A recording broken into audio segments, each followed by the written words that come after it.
Hope you guys have been enjoying that I'm putting up the map of where I've been doing all these walks. So that way I don't always have to remember to say it. I can just put it up on the screen and you guys can actually see exactly where I'm walking around. That was one of the suggestions I saw in the comments, and also putting some voiceovers every time I see one of the houses for sale. So I'm hoping you guys are liking those little extra features of the videos. This housing market is turning out to be one of the fastest changing housing markets that I've ever seen, guys. And I've worked in the real estate business almost 14 years. I started my career back in 2009, right during the last housing crash. So I have seen this come full circle. I saw what it was like when there were a ton of foreclosures and short sales hitting the market on a monthly basis, and you couldn't give away properties back then.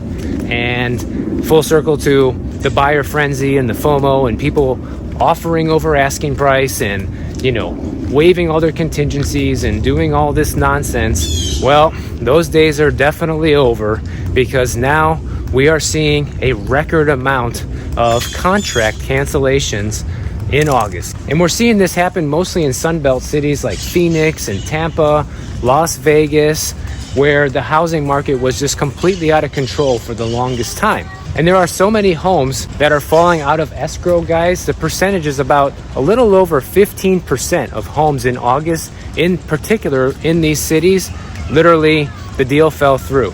And that equates to about 64,000 homes coming back on the market. So I think this is just the beginning. We covered a similar story a couple of months ago when back then we had a record amount of contract cancellations. And now, fast forward a couple months later, we're seeing yet a new record high.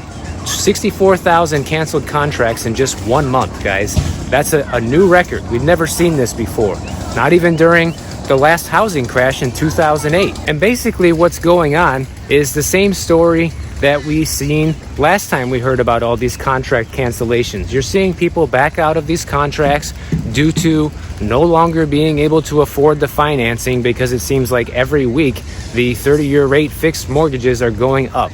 And if you could qualify 3 weeks ago, you might not be able to qualify now. So that's the first thing, especially if you didn't have a rate lock in place. So you have that going on.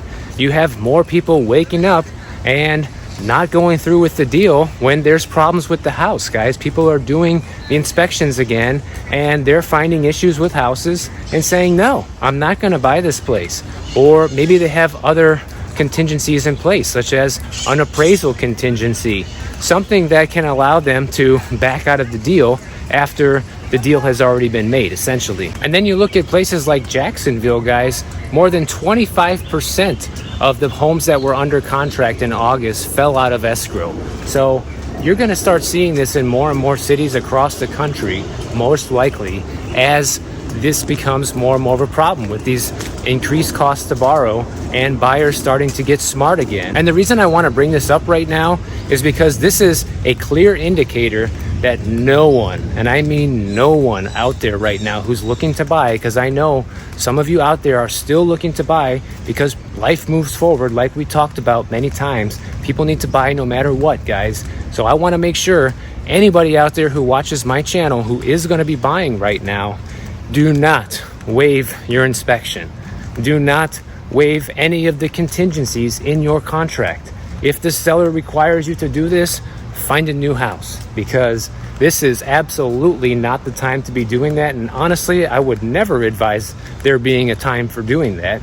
Only this frenzy and the FOMO made people do it, but that doesn't mean it was a good idea just because people were doing it. You never want to do this, and specifically, you never want to do it now when more homes are coming to market. You're seeing more homes with price reductions, furthering your options out there, and you want to protect yourself, guys. The reason why we do inspections and the reason why there are contingencies in the contract is to protect you as the buyer from potential issues with the house. You want the opportunity to be able to back away from the sale if there are too many problems with the house that the seller's not willing to fix or give you a credit for you to fix. So let me go through like an example scenario of how this has worked for me every time I've represented a buyer in Florida here. So this could be a little bit different depending on which state you're in, but in general, the process is roughly the same. So anybody from another part of the country could easily follow along with this as well. So most of the time here in Florida, we use the as-is contract. We have another contract called the FAR bar contract, but at least here in Miami, it's more common for people to use the as-is contract. And basically what that means you're agreeing to buy the home as is.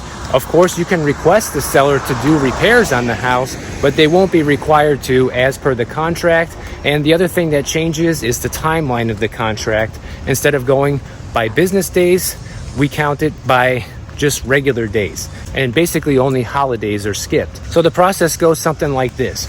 You find a place, you make your offer, you agree on a price and terms with the seller, you go under contract. From the moment you have an executed contract, that's what's called the effective date. And from there, usually you'll have a few days to put down your escrow deposit. Right away, as soon as you enter that effective date, this essentially puts you into your due diligence period or your inspection period for a home. Okay, and this is the time of the contract when you are most protected.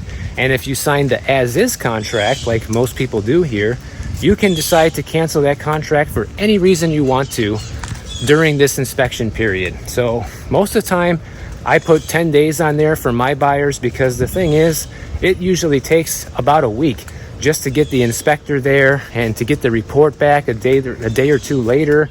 And by the time all that's done, it's already like 7 days have passed. So you really don't have much time after that to decide if you're going to move forward with the deal. So anything less than 10 days, I advise my clients not to accept that unless they just don't care and they want to buy the property no matter what, which you should not probably do. But hey, I never try to talk people out of things. It's not my job to tell you exactly what to do. You know, I'm not your lawyer, I'm not your financial advisor, I'm your real estate agent. And if you want to buy a property, I'm not going to stop you from doing that, essentially. Now, during this inspection period, you can cancel for any reason you want to. But if you decided to buy the house, most likely you probably want to go through with the deal unless, you know, a lot of problems are found out with the house and this is your chance to cancel. Or maybe you just had a change of heart. Whatever, you can do that. Now, say none of that happens and you want to continue with the deal and buy the house. Then usually you'll have a couple more opportunities to still back out of this without losing your deposit. And normally what those are is two things. Usually you'll have your appraisal contingency if you decided to put that in the contract. So you might want to ask your agent to do that. And basically all that is it's an agreement that, hey, the house needs to appraise at this amount or higher. And if it doesn't, I have the right to cancel this contract even if we're out of the due diligence period.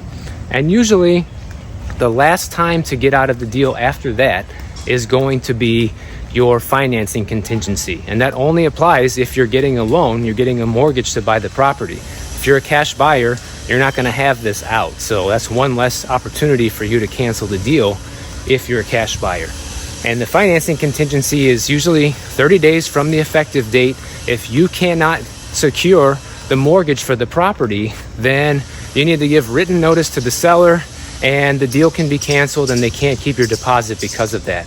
But if you fail to meet the deadlines of the contract and you don't give the written notice and follow the legal steps that you need to do, then they can still make a claim on your deposit. So you need to make sure that you and your real estate agent are up on this and keeping track of the timeline accurately to avoid these type of hiccups. Because essentially the last thing you want is to be able to lose your deposit by accident because nobody was paying attention. But if you make it past all of those steps, guys, you made it past your due diligence period, you made it past your financing contingency, you made it past the appraisal contingency, but then you still decide to change your mind after that, then most likely you could end up losing your deposit if the seller wants to make a claim on it. So that's something you should never do unless it's an emergency, essentially, and it makes more sense to lose the deposit than it does to buy the house, which could end up happening on a rare occasion, but I've never really seen that happen.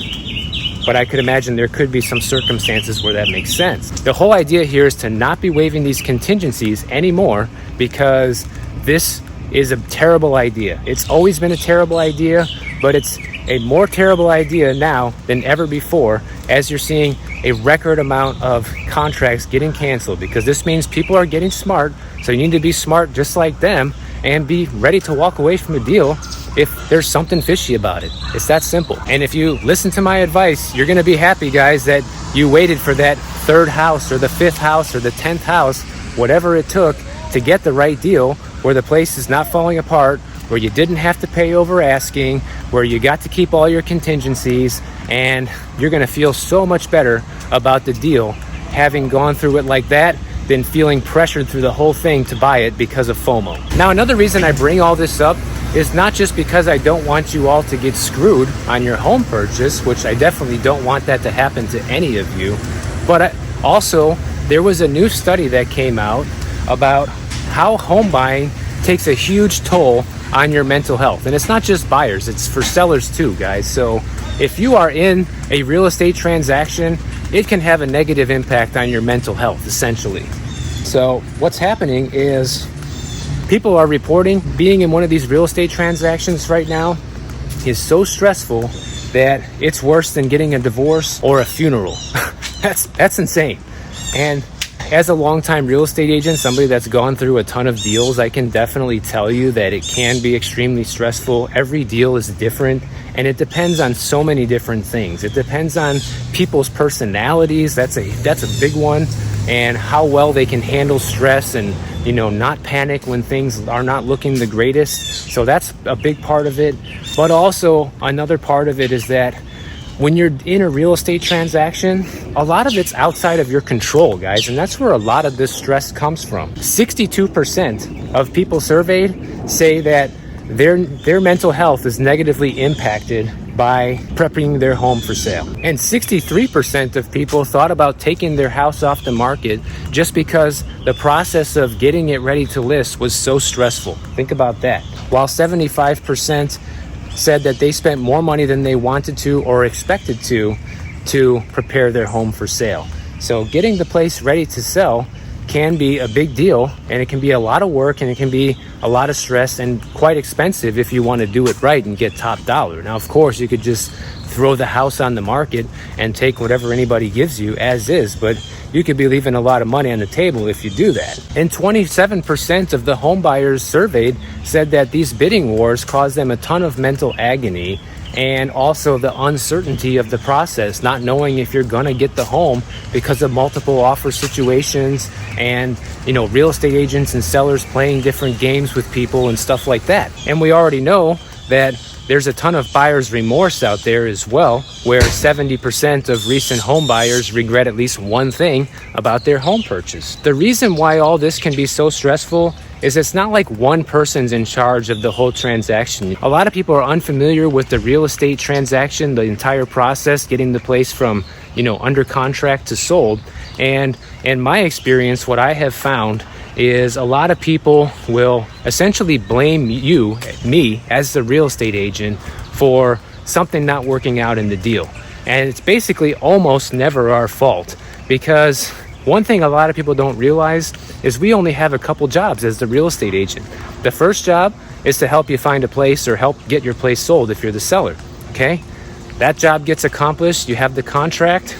Our next job is to be able to just walk you through the transaction and make sure we do everything that we can to make sure you're on time with your deadlines, like we talked about earlier, and that the deal does close. But there are things that can happen in between that process that can basically kill the deal, that are completely out of my control, and they're out of your control, whether you're the buyer or the seller.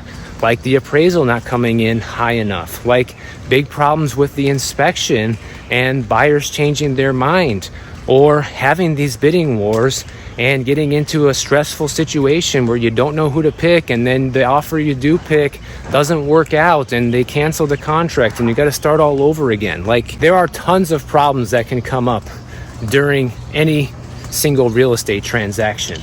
And the problem is, since so many people don't really do this very often, the first thing they do is they look to blame their real estate agent. But most of the time, it's not our fault, guys, because there's just nothing that you can do about an appraisal coming in low besides challenge it or try to get another one. But that's it.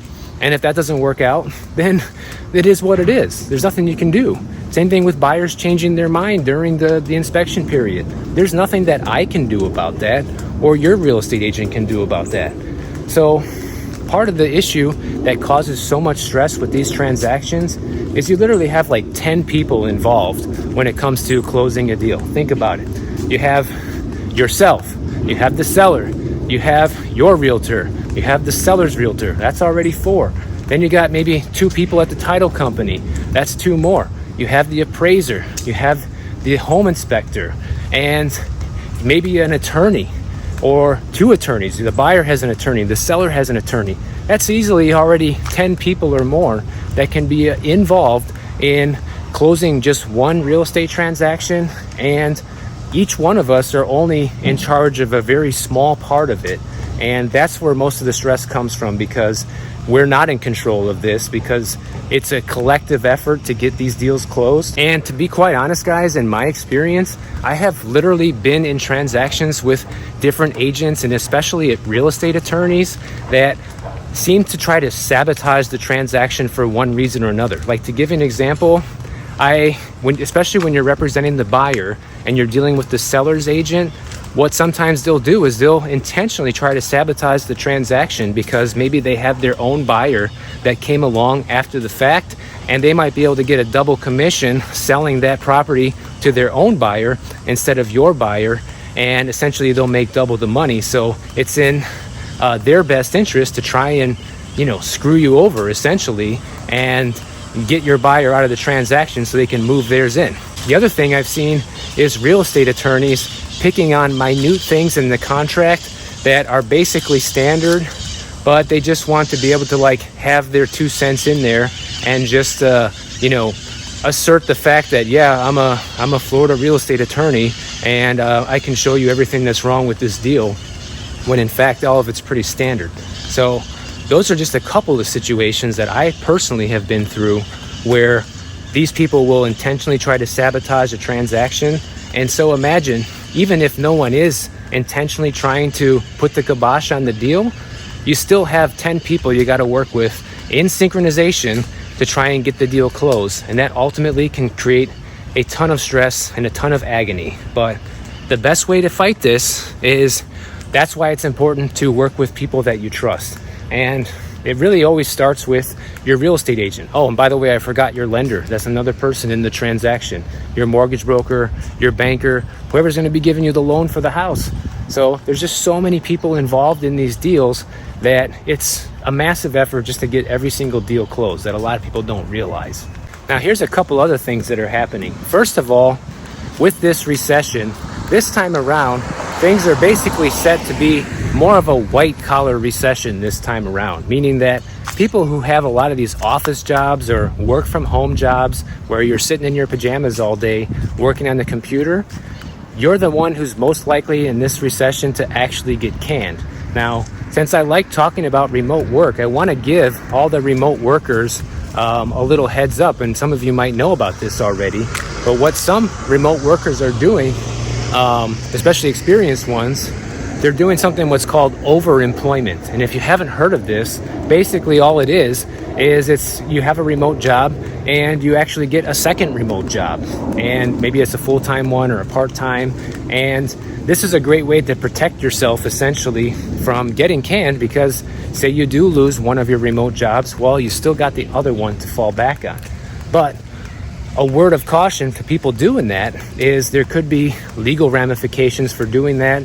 So you're supposed to disclose to, your first employer that you're getting a job with the second employer, because they might not agree. There might be a conflict of interest there, and you don't want to end up getting yourself canned by doing this, and when you're not supposed to. So, but this is something that remote workers are starting to do to try to insulate themselves from a potential layoff, which I think is really smart. So if you are a remote worker, maybe you want to look into doing this, because now that there are going to be a ton of white-collar layoffs coming throughout this recession, if it happens to you, if you still got the other one in your back pocket, then you'll probably be just fine. The other thing is that all the big retailers are so overstocked with inventory right now. They all overbought so much, to the tune of where they're going to be starting the holiday sales extremely early this year. In fact, Amazon is going to be starting in October, guys. For their Prime members, they are going to be rolling out a deal on October 11th and 12th. All the Prime members are going to have early access to holiday specials. And a lot of these retailers are going to be losing big money this holiday season, and this is part of the reason why they're going to be offering these early sales. Because check this out, the retail sales growth this holiday season is projected to be anywhere between 4 to 6%, but normally it's around 15%. So that's already a massive decrease in the amount of sales that they're expecting this year. Why is that? Because of the recession, because of inflation. The economy is, in shambles right now. So that's why their sales projections are down for this holiday season. But to make things even worse, if they're only expected to get a 4 to 6% growth over this holiday season, they're essentially losing money, even though they're making sales, because of inflation. And that's going by the fake numbers that we're getting. If you go by the fake 8.5% CPI numbers, these guys are losing at minimum 2.5 to 4.5%. But if you go by the real numbers, like of probably 15%, these guys could be losing up to 10% of their real income, despite making all these holiday deals. So all these retailers are in big trouble. That's why you're seeing places like Amazon and Walmart starting to do layoffs, because they need to cut back. And even putting everything on sale still isn't enough to keep up with this, with how desperate the situation is. Even Target, they're going to start their holiday sales on October 6th through October 8th. Is going to be the first run of holiday sales this season, guys. So I remember when I was a kid and Black Friday seemed early, a month before Christmas, and now they're talking a month before Halloween. I mean, I've never seen this before. Can any of you out there watching remember a time when they had these type of sales going on this early in the year? That should show you something. That should point out the fact of how desperate these companies are right now. And it's crazy. But as a consumer, this is good news, because that means you're going to have deals galore this holiday season, and could be a great opportunity for you guys to buy things you've always wanted to get at a nice discount, as so long as you're not going into credit card debt to do that. Obviously, that's the big caveat. I would never want to hear about anybody doing that.